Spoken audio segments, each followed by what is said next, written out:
Hello students, कैसे हैं आप सब। आशा करती हूँ आप अच्छे होंगे और अच्छे से अपनी पढ़ाई कर रहे होंगे। मैं मोनिका रावत आपका स्वागत करती हूँ आईसीटी वर्चुअल क्लासरूम देहरादून में। बच्चों, आज हम क्लास 12th का जो आपका सब्जेक्ट है फिजिक्स, उसका chapter electrostatic potential and capacitance को कंटिन्यू करेंगे। तो बच्चों, पिछले लेक्चर में हमने ये देखा था कि जब भी आप किसी भी पॉइंट चार्ज को, कोई भी पॉइंट चार्ज आपका है, उसे आप उन इन्फिनिटी से किसी ऐसे पॉइंट पे लेके आते हैं, ऐसे बिंदु पे लेके आते हैं जहाँ पे इलेक्ट्रिक फील्ड है, तो वर्क डन क्या होगा।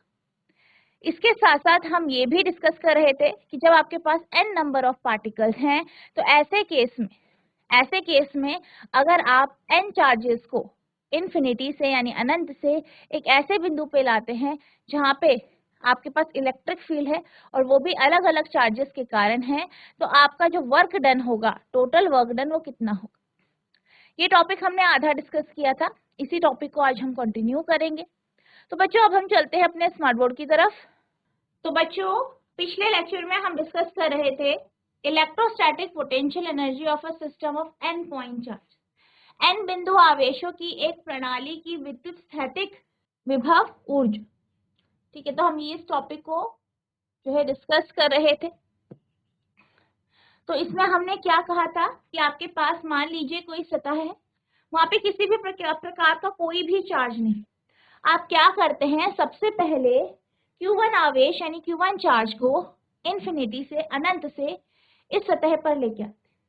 अब जैसे कि आप जानते हैं कि सतह में पहले से कोई भी किसी भी प्रकार का चार्ज यहाँ पे मौजूद नहीं है, तो यहाँ पे किसी भी प्रकार का इलेक्ट्रोस्टैटिक पोटेंशियल नहीं होगा। यानी जब आप पहले चार्ज को, ठीक है, इस सतह पर लेके आएंगे अनंत से, तो पोटेंशियल या फिर विभव नहीं होगा, जिस कारण क्या होगा, आपका पोटेंशियल डिफरेंस नहीं होगा। तो आपका जो वर्क डन है या फिर जो कार्य है, वो पहले आवेश के लिए W1 0 होगा। अब आपने क्या किया, आपने दूसरा चार्ज लिया Q2, उसे आप अनंत से जो है इस, जहाँ पे आप, जिस बिंदु पर आप Q1 चार्ज को लेके आए उसके पास लेके, और ये जो Q2 चार्ज है ये B पॉइंट पर है, और ये जो B पॉइंट जो है A बिंदु यानी प्लस Q1 चार्ज से जो है R12 दूरी पर है।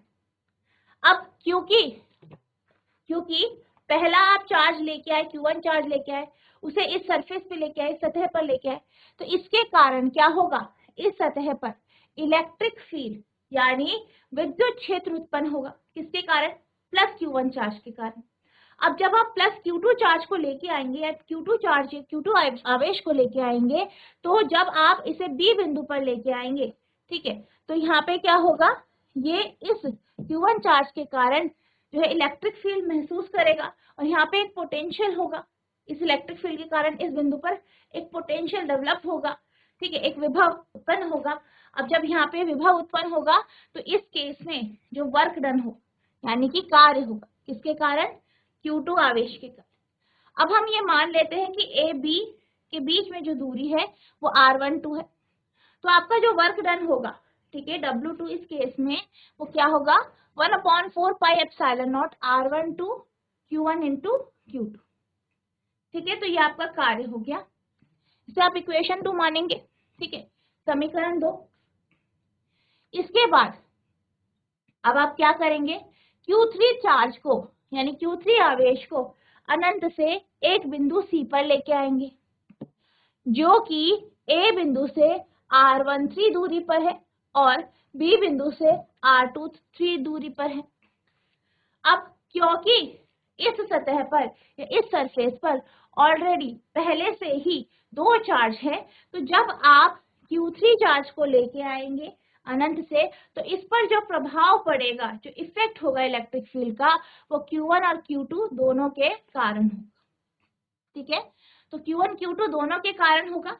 तो इस केस में जब वर्क होगा यानी W3 बराबर होगा आपका 1/4 pi epsilon not Q1 Q3 upon R13, यानी थर्ड चार्ज पे या तीसरा जो आवेश है Q3 आवेश पर, जो आपका Q1 आवेश है, उसके कारण जो इफेक्ट होगा इलेक्ट्रिक फील्ड का, जो इफेक्ट होगा, प्रभाव होगा, प्लस आपका 1/4πε0 Q2 Q3/R23, यानी वर्क डन, ये कार्य जो किया गया है और इस पे किसका इफेक्ट पड़ रहा है, Q2 चार्ज का, तो हमने इस तरीके से लिख देंगे। तो आपका जो वर्क डन आएगा या कार्य जो आएगा तीसरे चार्ज को, तीसरे आवेश को जो है अनंत से बिंदु C तक लाने में वो होगा 1/4πε0 Q1/R13 plus Q2/R23 into Q3। तो ये आपकी तीसरी इक्वेशन हो गई, तीसरा समीकरण हो। इसी तरीके से अब हम क्या करते हैं, चौथा चार्ज लेके आते हैं, चौथा आवेश हम लेके आते हैं इन्फिनिटी से। मान लीजिए इस बिंदु पर हम चौथा आवेश लेके आते हैं।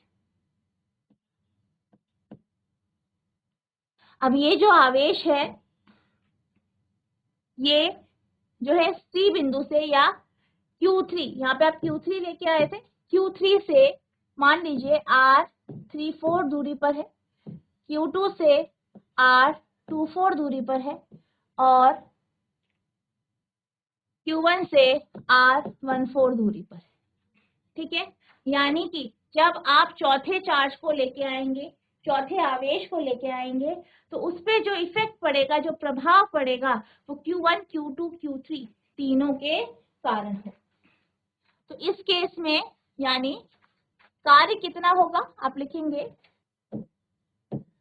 Work done in bringing Q3 charge from infinity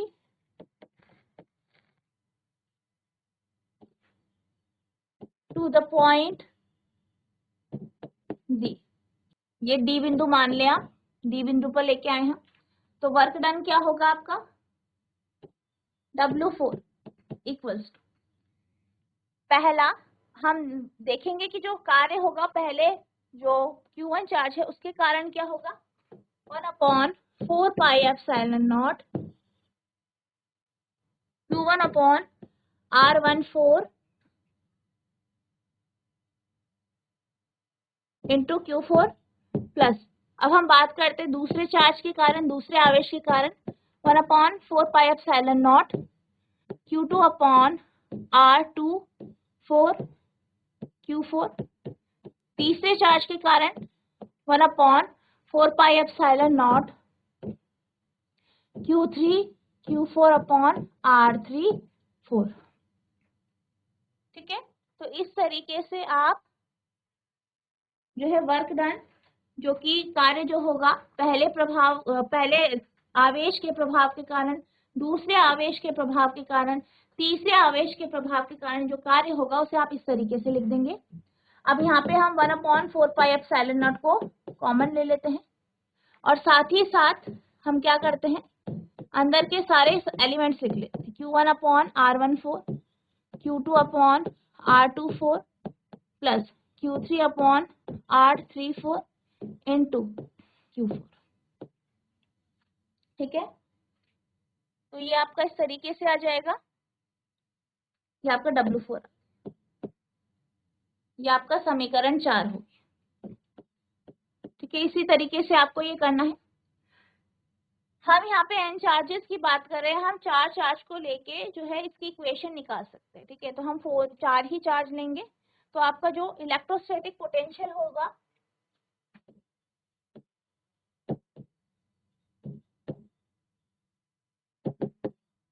electrostatic potential energy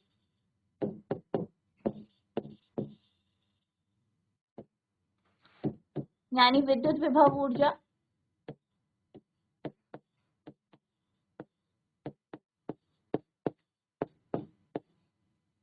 U बराबर W1 plus W2 plus W3 plus W4। W1 0 है, W2 है आपका 1/4πε0 Q1 Q2/R12 प्लस W3 है 1/4πε0 Q1 Q3/R13 plus Q2 Q3 upon R2, ठीक है।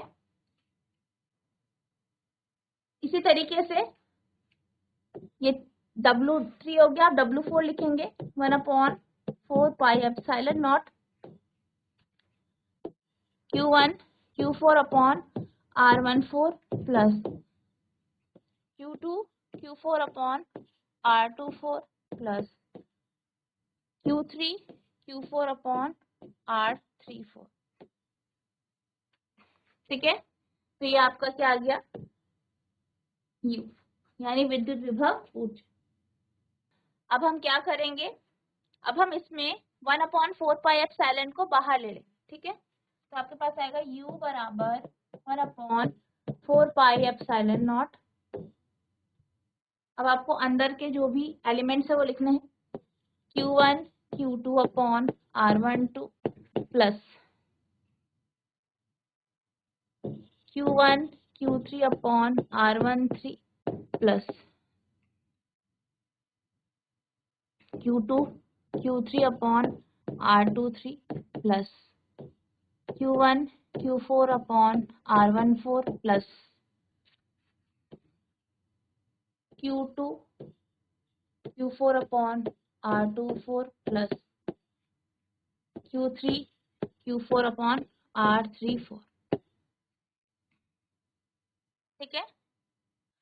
तो ये आपके पास चार पार्टिकल के लिए, ये चार जो चार्ज पार्टिकल है या फिर हम कह सकते हैं जो आवेश हैं उनके लिए आपके पास इक्वेशन आ गई है।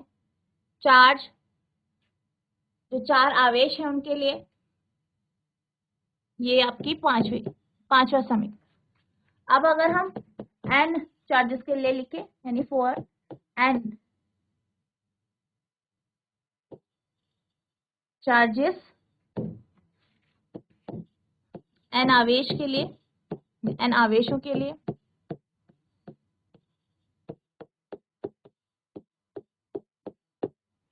ठीक है।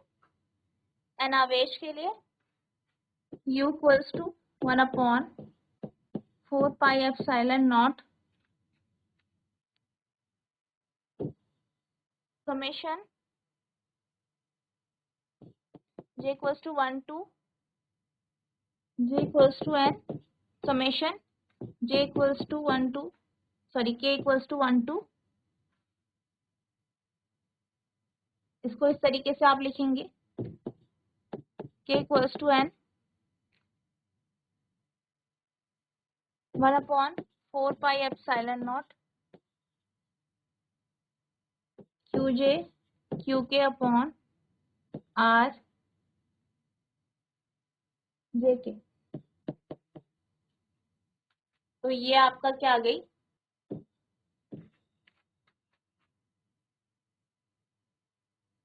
ये आपकी इक्वेशन आ गई। तो आपको इस तरीके से जो है इस डेरिवेशन को करना है। अब हम चलते हैं अगले टॉपिक की तरफ, जो है आपका electrostatic property of a conductor, यानी एक कंडक्टर के इलेक्ट्रोस्टैटिक गुण। अब जैसे कि आप ये जानते हैं हमारे पास अलग अलग प्रकार के पदार्थ होते हैं, ठीक है। आपके पास कंडक्टर है, इंसुलेटर है, ठीक है, अलग अलग प्रकार के आपके पास पदार्थ होते हैं।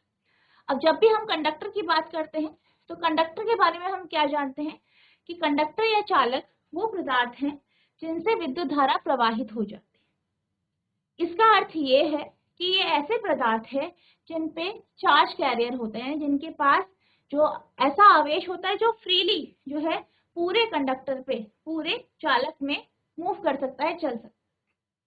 बेसिकली यहाँ पे फ्री इलेक्ट्रॉन्स होते हैं जो पूरी सतह पर चलते हैं और धारा को प्रवाहित करते हैं। अब इसी कंडक्टर के जो गुण हैं, उसकी प्रॉपर्टीज क्या हैं, इलेक्ट्रोस्टैटिक प्रॉपर्टी क्या है, इन्हीं को हम डिस्कस करें। Conductor contain mobile charge carriers, ठीक है। आप ये जानते हैं जो कंडक्टर होते हैं उनमें क्या होते हैं, फ्री इलेक्ट्रॉन्स होते हैं, ठीक है, मुक्त इलेक्ट्रॉन होते हैं। और ये मुक्त इलेक्ट्रॉन जो है पूरे कंडक्टर में या पूरे चालक में जो है फ्लो करते हैं, चलते हैं और क्या करते हैं, इलेक्ट्रिसिटी को यानी विद्युत धारा को प्रवाहित करते हैं। अब जब भी हम किसी धातु या जो आपके मेटालिक कंडक्टर्स होते हैं, यानी ऐसे कंडक्टर, ऐसे चालक जो धातु से बने होते हैं, तो यहाँ पे आपके जो चार्ज कैरियर होते हैं, जो आपके चार्ज या आवेशों को कैरी करते हैं, वो क्या होते हैं? इलेक्ट्रॉन होते हैं, या इनको हम कह सकते हैं कि वैलेंस इलेक्ट्रॉन होते हैं, जो कि आपका जो इलेक्ट्रॉन होता है, इलेक्ट्रॉन के जो एटम है, एटम की जो आउटर ऑर्बिट है, जो बाह्य ऑर्बिट है, उस पे होते हैं। अब ये जो इलेक्ट्रॉन होते हैं, ये जो है आसानी से ये फ्री होते हैं, और जिस कारण ये मेटल में क्या कर सकते हैं? मूव कर सकते हैं। लेकिन ये मेटल या धातु को छोड़ नहीं सकते, यानी ये उस पर मूव करेगा, फ्लो करेगा, करंट को फ्लो करेगा, लेकिन ये इस मेटल को छोड़ नहीं सकते। लेकिन जब हम इसमें एक इलेक्ट्रिक फील्ड लगाते हैं, विद्युत क्षेत्र लगाते हैं, तो ये जो इलेक्ट्रॉन है, ये जो फील्ड की डायरेक्शन है, उसके विपरीत दिशा में जो क्षेत्र, विद्युत क्षेत्र की जो दिशा है, उसके विपरीत दिशा में ये ड्रिफ्ट होते हैं, यानी चलते हैं। ठीक, तो क्या होता है? ये उसके विपरीत दिशा में चलते हैं, जिस कारण क्या होता है? जिसके कारण आप देख सकते हैं, जैसे कि आप यहाँ पे देख सकते हैं फिगर में, कि यहाँ पे हमने क्या किया? इलेक्ट्रिक फील्ड लगा दी। ये नीले रंग की जो लाइनें हैं, ये विद्युत क्षेत्र को दर्शा रही है। अब ये इस तरीके से विद्युत क्षेत्र में जा रही है, तो इलेक्ट्रॉन क्या होगा? इसके विपरीत दिशा में ड्रिफ्ट होगा, यानी इस दिशा में। आप देख सकते हैं यहाँ से इधर की तरफ मूव करने लगे, तो इस तरीके से ये ड्रिफ्ट होगा। अब जिस कारण क्या होगा?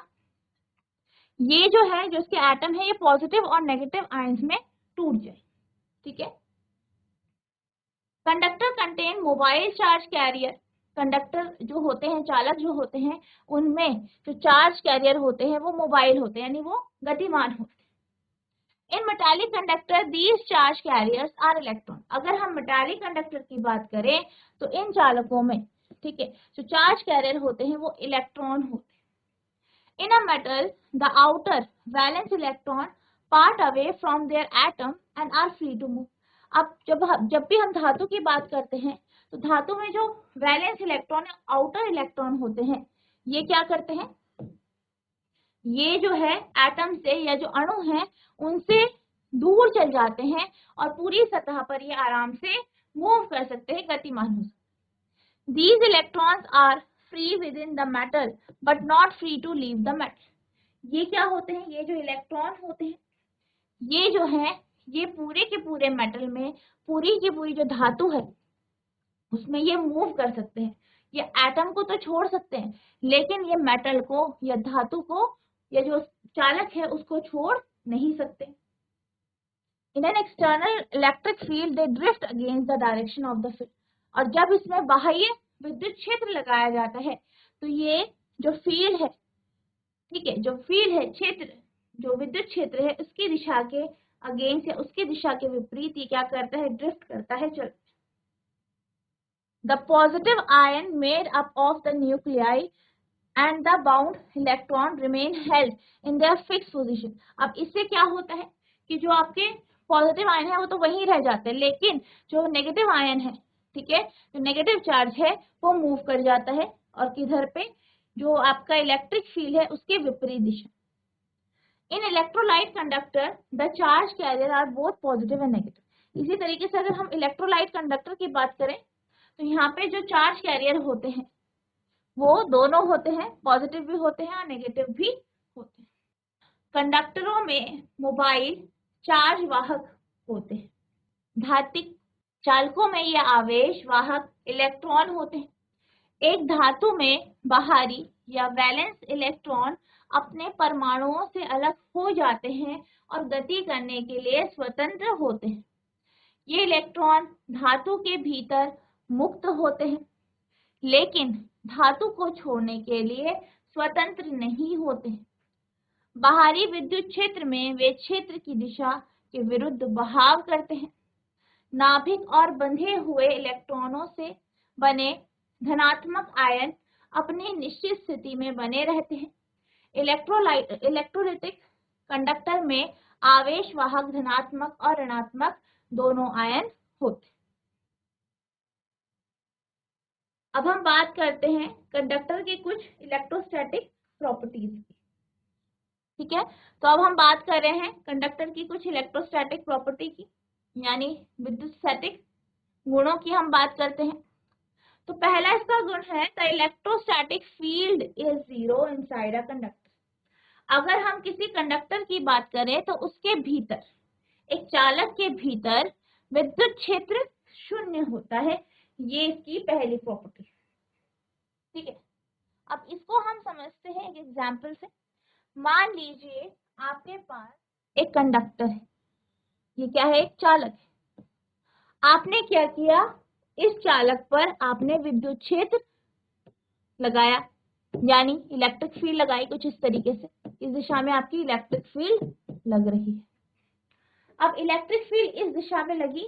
आप ये जानते हैं कि जो इलेक्ट्रॉन है, इलेक्ट्रॉन जैसे कि अभी हमने डिस्कस किया, इलेक्ट्रॉन क्या करेंगे, इस क्षेत्र की विपरीत दिशा में मोशन करेंगे, यानी इस क्षेत्र की विपरीत दिशा में गतिमान हो, यानी जो इलेक्ट्रॉन है वो इस दिशा में गतिमान हो।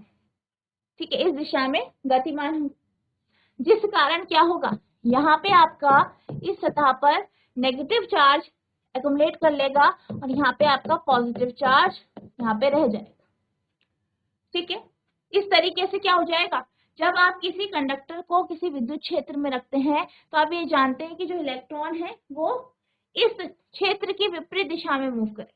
विपरीत दिशा में मूव करेंगे तो कंडक्टर या चालक के एक साइड में, ठीक है, मान लीजिए ए बी है, यहाँ पे आपका नेगेटिव चार्ज एक्युमुलेट हो गया और सीधी दिशा में या सीधी छोर पर जो है पॉजिटिव चार्ज एक्युमुलेट हो। ठीक है, इस तरीके से हो गया। अब क्या होता है, बेसिकली ये जो है इस तरीके से एक्युमुलेट हो जाता है। अब ये जो यहाँ पे इलेक्ट्रिक फील्ड, यहाँ पे नेगेटिव फील्ड इंड्यूस हुई, यहाँ पॉजिटिव फील्ड इंड्यूस हुई। अगर हम इसको जो है इसको ओवरऑल फील्ड लेते हैं, इसे आप E नेगेटिव मान लो, इसे आप E पॉजिटिव मान लो। ठीक है, इस तरीके से मान लो, या फिर आप EAB और ECD मान लें। तो ये पॉजिटिव और नेगेटिव जो चार्ज होता है वो इस तरीके से होता है कि अगर आप इसका पूरा इनको ऐड करें तो ओवरऑल क्या आता है आपके पास जीरो, क्योंकि ये क्या होता है, नेगेटिव है, ये पॉजिटिव है, और दोनों का जो अमाउंट है, दोनों की जो क्वांटिटी है वो क्या है, बराबर। तो यहाँ पे क्या हो जाता है, EAB प्लस ECD बराबर आपका जीरो आ जाता है। ठीक है, EAB प्लस ECD क्या आ जाता है आपका, जीरो आ जाता है। यानी हम ये कह सकते हैं कि इस कंडक्टर के अंदर जो फील्ड है, ठीक है, जो आपने फील्ड लगाई है, इस इलेक्ट्रोस्टैटिक फील्ड जो आपने कंडक्टर पे लगाई है, तो इस कंडक्टर के अंदर जो E का मान है वो शून्य हो जाता है, यानी जीरो हो जाता है। क्योंकि आप ये जानते हैं कि इलेक्ट्रॉन फ्लो करेंगे तो नेगेटिव चार्ज इधर हो जाएगा, यहाँ पे पॉजिटिव चार्ज एक्युमुलेट हो जाएगा और दोनों बराबर होंगे। क्योंकि नॉर्मली क्या होगा, नॉर्मली जो है यहाँ पे आपका नेगेटिव चार्ज एक्युमुलेट हो जाएगा और जब आप इसे ऐड करेंगे दोनों को तो आपके पास पूरा जो E की वैल्यू है वो जीरो आ जाएगी। Inside the conductor, the electron distribute themselves in such a way that the final electric field at all point inside the conductor is zero. यानी जब आपके पास कोई चालक होता है और उसको आपने किसी इलेक्ट्रिक फील्ड यानी विद्युत क्षेत्र पे रखा है, ठीक है, किस पे रखा है, विद्युत क्षेत्र पे रखा है, तो वो इस तरीके से जो आपके चार्जेस हैं या इलेक्ट्रॉन है इस तरीके से वो डिस्ट्रीब्यूट हो जाते हैं, इस तरीके से वो बढ़ जाते हैं या वितरित होते हैं कि हर एक बिंदु पर जो आपका कंडक्टर पे हर एक बिंदु पर जो फील्ड है या इलेक्ट्रिक फील्ड है वो आपका जीरो आ जाता है। कंडक्टर के अंदर इलेक्ट्रॉन खुद को इस तरह वितरित करते हैं कि कंडक्टर के अंदर सभी बिंदुओं पर अंतिम विद्युत क्षेत्र शून्य होता है। अब आपके पास जो है अगला जो है प्रॉपर्टी है, electrostatic field lines are normal to the surface at every point in a charge conductor. किसी आवेशित चालक के प्रत्येक बिंदु पर स्थिर विद्युत क्षेत्र रेखाएं पृष्ठ के लंबवत होती हैं। तो यहाँ पे क्या कहा गया है कि मान लीजिए आपके पास कोई एक चार्ज है, ठीक है, मान लीजिए आपके पास कोई कंडक्टर है, ठीक है, और इस कंडक्टर पे हमने क्या किया है, इलेक्ट्रोस्टैटिक फील्ड लाइन लगाई। तो ये इलेक्ट्रोस्टैटिक फील्ड लाइन या विद्युत क्षेत्र रेखाएं जो है वो कुछ इस तरीके से होती हैं कि ये जो है इस कंडक्टर के लंबवत होती है इस तरीके से।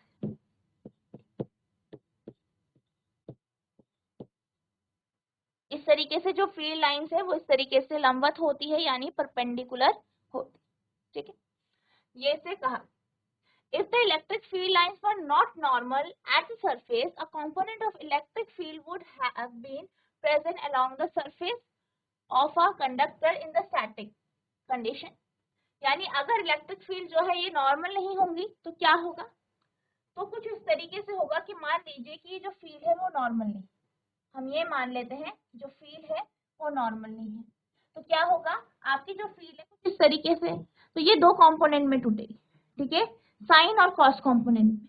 अब अगर इस तरीके से फील्ड लाइंस इस तरीके से हैं, तो जो यहाँ पे चार्ज है, जो भी यहाँ पे आवेश है, तो वो क्या होगा, इस वाले कंपोनेंट के कारण, जो कि सरफेस के पैरेलल है, इस तरीके से क्या होगा, इस कंपोनेंट के कारण ये चार्ज मोशन में होंगे, यानी मूव करेंगे।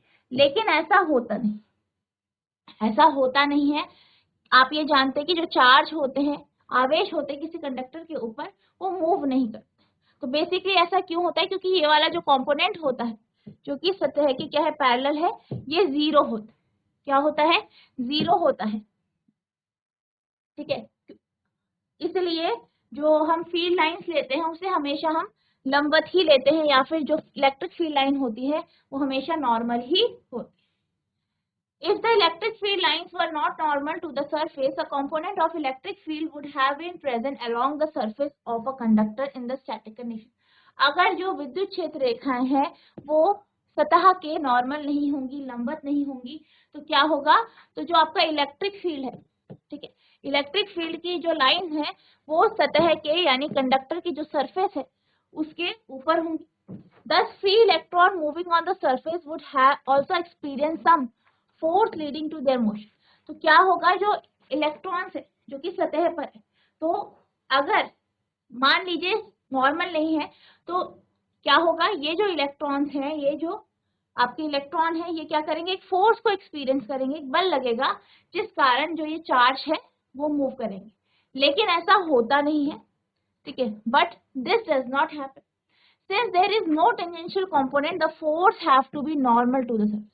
अब क्योंकि कोई भी टेंजेंशियल कंपोनेंट नहीं है, ऐसा कंपोनेंट नहीं है जो कि आपका सतह के पैरेलल हो, इस तरीके से टेंजेंशियल हो, तो आपका जो इलेक्ट्रिक फील्ड का जो कंपोनेंट है वो हमेशा क्या होता है, सतह के नॉर्मल होता है, यानी लंबवत होता है। यदि विद्युत क्षेत्र रेखाएं सतह पर लंबवत नहीं होती तो स्थिर स्थिति में विद्युत क्षेत्र का एक घटक किसी चालक की सतह के साथ मौजूद होता है।